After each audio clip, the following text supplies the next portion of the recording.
Volta e agora temos mais um convidado para lá de especial. Aqui com a gente, o fisioterapeuta e ultramaratonista Cláudio Cotter. Ele que tem mais de 20 anos de experiência em tratamento postural, dores crônicas, reabilitação esportiva, trabalha em um material bem legal no portal Ativo, que a gente também indica para você, né? E também é pós-graduado em medicina psicossomática, que é um assunto bem legal que a gente vai ter com ele aqui. Boa tarde, Cláudio. Seja bem-vindo ao nosso programa aqui, cara. Boa tarde, é uma honra, um prazer. Cara, bacana. Conta um pouco pra gente desse trabalho que você faz no portal, antes da gente começar a falar sobre esse programa psicossomático. O objetivo das matérias que eu escrevo é sempre trazer uma visão diferente sobre a reabilitação esportiva, porque geralmente o que a gente encontra nas mídias são como reabilita joelho, como reabilita quando está com dor da fascite plantar, pé. Eu tento trazer uma abordagem biopsicossocial. Dor aonde? Na fasciite plantar, na planta do pé. Na planta do pé. Na planta do Não, pé. Você vem com o termo técnico e eu dou uma portuguesada dele e te pergunto, tá bom? Claro. Tá, vamos lá. E o meu objetivo quando eu escrevo um artigo é sempre trazer uma visão diferente, uma visão que a gente chama hoje de abordagem biopsicossocial. Entender o atleta ou qualquer paciente que venha para mim como um ser que tem questões físicas, mas também tem questões psíquicas que geram dor e ele interage com o ambiente. E às vezes o ambiente que está gerando a dor não é o ambiente do esporte. Às vezes ele é um atleta, mas o problema dele está no ambiente de trabalho, onde ele fica sentado por horas, encurtando a musculatura dele, ele passa horas no trânsito. Poxa, eu acho interessante isso, porque muitas vezes a gente pensa que quando o cara ele exacerba um pouco no limite dele, ele causa algum tipo de dor no corpo, algum estresse, né? Então pode ser que não seja só disso, seja no dia a dia dele, às vezes conduzindo o veículo, por exemplo, de forma errada. Às vezes a lesão começa a aparecer com a gota d'água, né? Que é o esporte, às vezes porque ele intensificou o treino. Mas toda uma carga de tensões musculares e de padrões posturais, padrões de comportamento do corpo, eles vêm de um comportamento do dia a dia, que é muito maior. Ele fica 23 horas dormindo, trabalhando, interagindo com a família e às vezes 1 hora treinando. E nesses padrões que ele adquire posturais e rigidez durante o dia, isso influencia muito mais a postura dele depois na corrida do que o próprio treino, que está intensificado. Então, na minha abordagem, às vezes, né, a gente está falando de avaliação biomecânica, muitos corredores chegam para mim e querem avaliar... Espera um pouquinho, o que é a avaliação biomecânica? Eles querem avaliar a biomecânica da corrida, eles querem que a gente olhe para como ele está correndo, como é a mecânica do movimento. É um mapeamento do atleta quando ele está no sentido de praticar o esporte. Você está correndo, por exemplo, você faz um mapeamento na pessoa, é isso? Filmando, tirando fotos. A gente entende os ângulos que ele faz, onde ele está desperdiçando energia no movimento e sobrecarregando alguma parte do corpo dele. Só que muitas vezes eu falo que antes disso eu preciso saber o histórico para entender de onde está vindo essa dor, essa alteração biomecânica da corrida.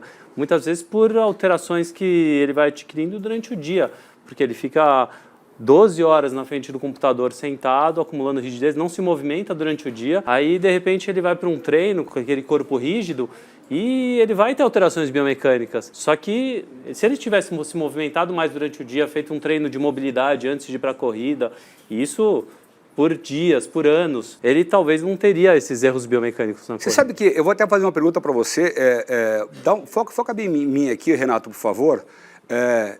Você trabalha com postura. Eu estou sentado errado aqui, Cláudio? Então, esse conceito de sentar certo ou sentar errado também está um pouquinho... a gente deixou um pouco de lado, porque eu posso orientar uma pessoa a sentar assim o dia inteiro. Só que porque tem aquela lance postural da coluna reta. Tem, mas o problema é que isso, depois de um tempo, se torna tensional também. Eu vou tensionar meu corpo para manter... Você tem que usar músculo para poder ficar ereto, mais ereto aqui. E por muito tempo ninguém aguenta ficar assim. Você pode pegar a melhor cadeira, a mais cara que tiver no mercado, ergonômica, proporciona um bom posicionamento, só que depois de um tempo você está com o corpo rígido naquela posição também. O problema é a falta de movimento, não é a cadeira ser boa ou ruim. Então, o que eu estimulo muito, até quando eu dou consultoria para empresas, ou mesmo para os meus pacientes, é que eles se movimentem durante o dia do trabalho. Independente, por exemplo, aqui tem estações onde as pessoas sentam e ficam horas trabalhando. Poderiam ter estações onde... Tem o pessoal da redação aqui, eles ficam ali tipo 6, 8 horas às vezes, fazendo os programas todos, E aí começa, porque você senta de uma determinada forma, você começa a ficar cansado, você vai relaxando. A hora que você está quase deitado na cadeira, né? Isso gera pressão na coluna, pressão no quadril. Mas se a gente variar a posição durante o dia, o meu computador fica numa estante alta, então eu avalio o paciente de pé. Quando eu me canso, eu sento no chão e mexo com o meu computador em cima de um puff. Então, eu sempre estou me movimentando na minha sala. A gente falou muito da questão emocional, né? E eu quero entrar nesse assunto com você no lance da doença psicossomática, sabe? Porque tem muitas pessoas hoje que estão internadas em hospitais e às vezes até o médico vai lá, ele tenta descobrir qual o motivo da dor, onde dói, a pessoa não sabe nem dizer onde está doendo e de repente essa pessoa ela libera perdão para alguém numa madrugada, ela acorda de manhã, tem alta e vai embora sem nenhuma dor. Claro que são raros esses casos, mas tem sobre isso. Eu quero que você fale justamente porque hoje o ser humano, a gente está condicionado cada vez mais a estar sozinho, a estar na frente de um telefone, a ficar olhando a vida dos outros nas redes sociais, achando que a vida das outras pessoas é muito melhor que a nossa, e a gente fala, poxa, tá vendo, o cara tá sorrindo aqui, ele tá na praia, ele tá lá e eu tô aqui, né? E isso gera uma angústia na pessoa, que essa angústia na alma, ela projeta no corpo depois, é isso? A gente tem também uma crença que a gente pensa que quando se fala em psicossomática, é uma coisa que é muito fora do físico, é muito fora da realidade. E o que a gente sabe é que acreditar numa cura, ter fé numa cura, é bom porque estimula áreas do cérebro. Então, essa questão da alma, da crença na religião, é positiva para o corpo. Mas o que acontece no nosso corpo, em doenças psicossomáticas, é neurológico. São áreas do cérebro que conectam emoções com sensações físicas e quando a gente tem acesso a essas memórias, a gente acaba traduzindo isso, e isso é neural, a gente traduz essas informações que ficam na memória em dores no corpo. E o meu trabalho dentro da psicossomática, quem trabalha com psicossomática, é entender esse processo, o histórico da pessoa e reprogramar o cérebro. Com terapia manual, tem gente que usa acupuntura. Você consegue exemplificar para a gente uma espécie de dor, um paciente que você tem, não vai citar o nome, claro, mas que de repente ele está lá, ele sente uma dor, mas coloca para a gente na prática isso. Tá. Primeiro eu vou dar o exemplo contrário. Quando você está sentado com os amigos, reunido falando de coisas do passado que foram boas, é fácil entender que você sente felicidade. Você fala de coisas do passado que você passou com essas pessoas e você sente a felicidade. Por quê? Sim. Porque teu corpo está liberando, está com uma série de liberações de neurotransmissores que estão gerando as sensações boas. Para coisas ruins é o mesmo processo. Eu tive uma paciente, por exemplo, que estava sentindo muita dor no quadril e ela sentia na corrida. Ela sentia muita dor no quadril na corrida. E quando ela chegou no meu consultório, eu identifiquei que a pressão que ela sofria no trabalho era mais importante do que qualquer fator da corrida. Foi uma que eu não avaliei a biomecânica. Ela sentia a dor na corrida, mas que vinha do trabalho dela, onde ela era pressionada e ficava estressada. Ela ficava muito estressada no trabalho e ela começou a me relatar que ela sentia...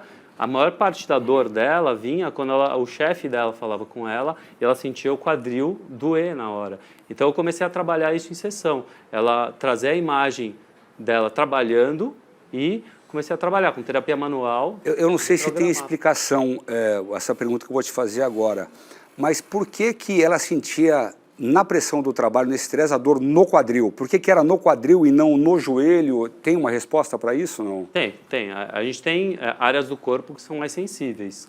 Para cada pessoa tem um órgão ou uma articulação ou uma região no músculo que por algum motivo na vida sofreu um trauma ou por uma conjunção de fatores biomecânicos, de má postura.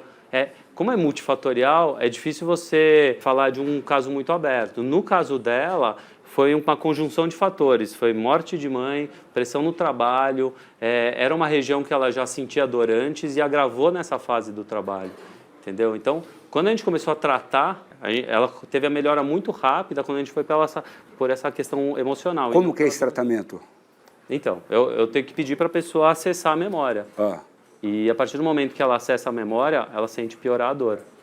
E é muito comum esse caso de doença psicossomática hoje em dia, muito. Né? E cada profissional vai trabalhar de uma forma. Eu trabalho com terapia manual, às vezes com algumas mentalizações que eu trabalho dentro da minha terapia. Tem gente que trabalha com acupuntura, tem gente que trabalha... E assim, na psicologia também tem tratamento com essa abordagem psicossomática. Um outro tipo de psicólogo. Você trabalha aqui em São Paulo? Aqui em São Paulo. Qual bairro?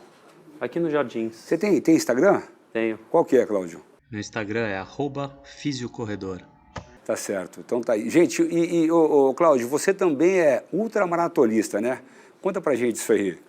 Isso é uma opção de vida, né? Porque para mim foi uma opção de vida. Eu sempre corri, sempre fiz muito esporte e eu me identificava muito mais com as provas mais longas. E a questão de ir atrás de tempo na prova, nas provas de rua, me incomodava um pouco, gerava muita tensão. E quando eu comecei a correr em montanha, né, apareceu a foto aí do Cruz, na Patagônia. Uhum. São provas mais complexas em termos de planejamento, mas que trazem muito mais prazer, porque você está na natureza, você não tem esse compromisso de tempo, você curte o visual, né? E a interação dos atletas é muito maior no sentido de um ajudar o outro. Você vê a pessoa escorregando na lama, você vai lá, ajuda. É um clima gostoso na prova. O intuito aí não é tanto você vencer a prova, é você chegar ao final dela, né?